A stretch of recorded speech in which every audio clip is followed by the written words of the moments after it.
युवा शक्ति तुम सब कर सकते हो। सतत मेहनत के बलबूते पर कच्चा गड़ा पका सकते हो। बस एकलव्य की मेहनत को बुन लो, एक एक क्षेत्र को तुम चुन लो। सर्वत्र कुटुंबम की योजना को तुम हासिल कर लो। बस तुम एक परिवार बना लो पूरे विश्व को। भारत एक ऐसा देश है जो पूरे विश्व को अलग अलग नाम मान के अपना परिवार मानता है। नमस्कार आदरणीय निर्णायक गण एवं मेरे प्रिय मित्रों का अभिनंदन एवं प्यार प्रेम भरा स्वागत। तो कैसे हैं आप लोग? मजे में? बिल्कुल मजे में।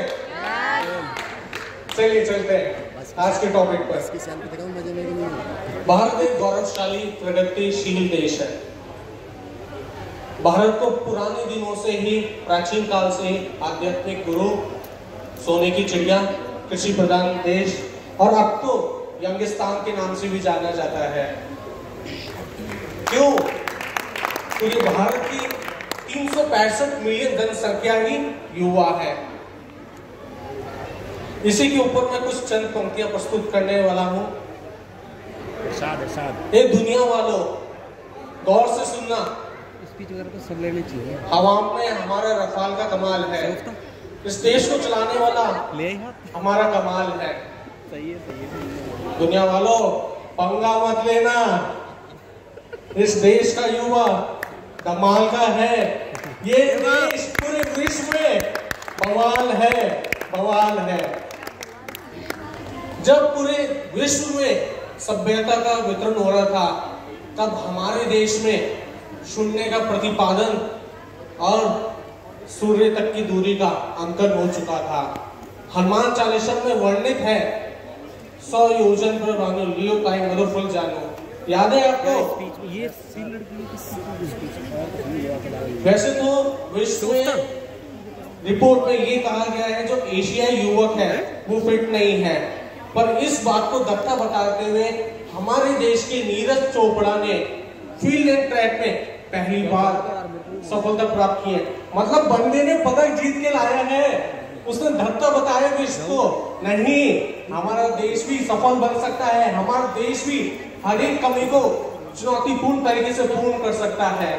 सही धक्का बताया विश्व को, नहीं हमारा देश भी सफल बन सकता है। हमारा देश भी हर एक कमी को चुनौतीपूर्ण तरीके से पूर्ण कर सकता है।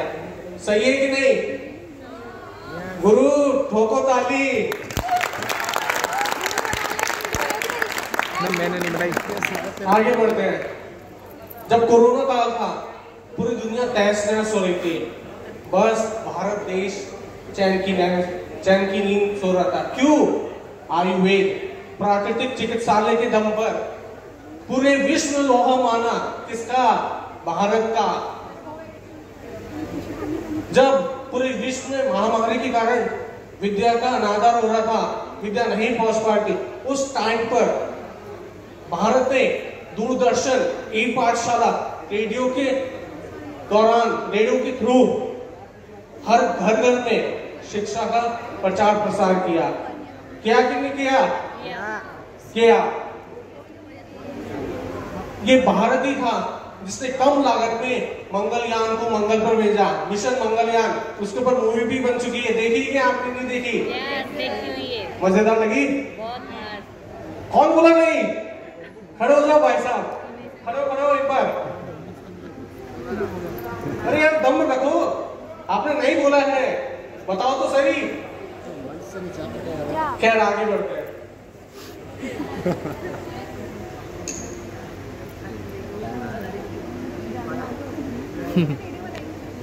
इस दिन में छोटी इकाई से लेकर बड़ी इकाई तक सबका ध्यान रखा जाता है, एक माँ की तरह। चाहे वो किसान हो या युवा पीढ़ी हो या बेटी हो। दूसरे देशों की तुलना करें तो बाकी देशों में बेटियों को ज्यादा ध्यान नहीं दिया जाता, जबकि अपने देश में बेटियों के लिए काफी कार्य किया जा रहा है। जैसे समृद्धि सुकन्या योजना से लेकर जत्था बच्चा योजना। जब बेटी पैदा होती तब से लेकर जब शिशु को जन्म देती तब तक उसका ध्यान रखा जाता है। आखिर बेटी का प्रोत्साहन होगा तभी तो देश का उत्थान होगा। अगर बात करें किसान की, किसान के लिए प्रधानमंत्री सुनियोजित किसान योजना का अंकन हुआ है। खुशहाल रहेगा किसान तभी तो आगे बढ़ेगा हिंदुस्तान। यंगस्टर के लिए किसका हुआ है? अरे आप ताली नहीं बजा रहे हो, मेरे को मजा कैसे आएगा? ताली बजाओ। ऐसा लग रहा है मैं बोले जा रहा हूँ, आप देख के सुने जा रहे हैं, गलत बात है। बोर्ड लग रहे तो बोलो। यंगस्टर के लिए आज की दुनिया में क्या शार्क टैंक सुना है आपने? शार्क टैंक, एंटरप्रेन्योरशिप, बोर्ड लग रहे तो बोलो।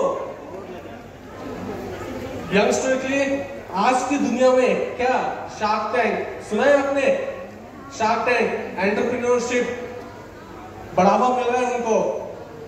फिंगर टैंक और प्रधानमंत्री कौशल विकास योजना, हर कौशल को बढ़ावा मिलेगा, हर यंगस्टर को क्या मिलेगा? बढ़ावा। अब मैं अपने स्पीच को हमारे माननीय, आगे नहीं बोलूंगा, सम्माननीय युवा प्रेरणा के कुछ चंद शब्दों से समाप्त करने वाला हूं। ओके, टाटा, बाय बाय, खत्म। जय हिंद, जय भारत, वंदे वंदे धन्यवाद। से ही घनी आबादी युक्त देश के साथ साथ विकासशील देश भी रहा है और पहले की अपेक्षा यदि वर्तमान में देखा जाए तो भारत देश किसी अन्य देश का अनुकरण ना करके खुद ही एक मिसाल स्थापित कर रहा है। उदाहरण के तौर पर कोविड-19 के टीकाकरण की प्रक्रिया को देखा जा सकता है। भारत की अनेकता में एकता का भाव निहित है, यह सदैव सही प्रतीकता के कारण सशक्त की होती है, लेकिन ऐसे अवसर भारत देश को वर्तमान की अपेक्षा पहले बहुत ही कम मिले थे। भारत सरकार द्वारा ग्रामीण क्षेत्रों के विकास और किसानों की उन्नति के लिए अनेक योजनाएं प्रारंभ की गई हैं। यहाँ तक कि आदिवासी लोगों के लिए आवश्यक सुविधाएं प्रदान करके भारत को आत्मनिर्भर बनाने का प्रयास निरंतर जारी है।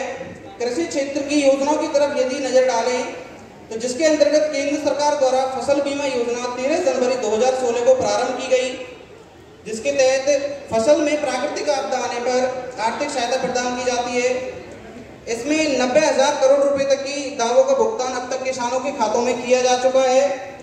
और अन्य योजनाएं जैसे कि किसान क्रेडिट कार्ड योजना है, सॉइल हेल्थ कार्ड योजना है, जिसका शुभारंभ केंद्र सरकार द्वारा 19 फरवरी 2000। सशक्त का अर्थ होता है मजबूत, शक्तिशाली, फिर चाहे वह कृषि क्षेत्र हो, शिक्षा का क्षेत्र हो या सैन्य क्षेत्र। भारत देश हर तरह से मजबूत हो, ऐसा दृढ़ संकल्प हमें करना है। द्वितीय सबसे महत्वपूर्ण योजना आती है डिजिटल भारत, जिसका तात्पर्य होता है इंटरनेट की सहायता से कागजी कार्रवाई को कम करते हुए टेक्नोलॉजी के माध्यम से लोगों के जीवन को सुखमय बनाना। इसका शुभारंभ श्रीमान प्रधानमंत्री नरेंद्र मोदी जी ने 1 जुलाई 2015 को किया था। डिजिटल इंडिया न्यू इंडिया के कार्यक्रमों में सर्वश्रेष्ठ रहा है तथा पीएम नरेंद्र मोदी जी ने इसे 21वीं सदी के सशक्त भारत का जयघोष कहा है। और इसी के साथ एक भारत अखंड भारत, गर्व मेरा घमंड भारत, आन भारत मान भारत, शान मेरी जान भारत। जय हिंद, जय भारत। प्रोजेक्ट 2017 से शुरू हुआ था, जो कि एक 15 साल का प्रोजेक्ट है भारत सरकार द्वारा संचालित, जिसका उद्देश्य 2032 तक भारत को भ्रष्टाचार मुक्त करना और साक्षरता में नंबर 1, सिक्योरिटी में नंबर 1 और यहाँ पर महिलाओं की जो स्थिति है उसको पहले स्थान पर लाना, ये इसका उद्देश्य है। तो मैं बात करूँ एजुकेशन की, तो भारत की जो साक्षरता दर है वो 77.70% है। मान सकते हैं कि एवरेज साक्षरता दर है। यहाँ पर जो मेल है उन लोगों की साक्षरता दर 84% और महिलाओं की साक्षरता दर 70% है। भारत को साक्षरता दर में प्रथम स्थान दिलवाने के लिए हमें एजुकेशन को घर घर तक पहुंचाना पड़ेगा। बच्चे बच्चे को स्कूल तक उसकी पहुंच हो, ये सुनिश्चित करना पड़ेगा। इसके बाद मैं मानती हूँ कि रोजगार में भारत का स्थान 36वां आता है। ये जो स्थान है ये थोड़ा कम है, पर क्या हम ये नहीं कर सकते कि हम नौकरी करने के अलावा हम नौकरी और रोजगार देने वाले बने। तीसरा जो मेरा पॉइंट है वो किसानों को लेकर है कि किसानों के लिए हम उनको कर्ज मुक्त कर सकते हैं कि वो कर्जे के भय में आकर आत्महत्या ना करें, और ऑर्गेनिक फार्मिंग की ओर हम लोग बढ़ सकते हैं। चौथा मेरा पॉइंट है टेक्नोलॉजी। टेक्नोलॉजी में भारत का स्थान 46वां आता है और आईआईटी की दशा तो आप सब लोग देख ही रहे हैं। अब बच्चों का रुझान आईआईटी की तरफ बढ़ा है और वहां पर स्टूडेंट्स के एनरोलमेंट की संख्या भी बढ़ी है, तो 46वां स्थान कोई कम बात नहीं है। पांचवा मेरा पॉइंट है कि महिलाओं को सशक्त करना, साक्षर करना। महिलाओं की स्थिति आप देख ही रहे हैं, 1000 पुरुषों पर राजस्थान ने जो रिकॉर्ड तोड़ा है, महिलाओं की स्थिति 1020 है, जो कि लिंगानुपात है। तो मैं मानती हूं कि देश की जो कि 100% आबादी है, इसमें से 50% महिलाएं हैं। अगर यही महिलाएं भारत के हर क्षेत्र में अपना योगदान दे तो भारत को विकासशील देश से विकसित देश होने से कोई नहीं रोक सकता।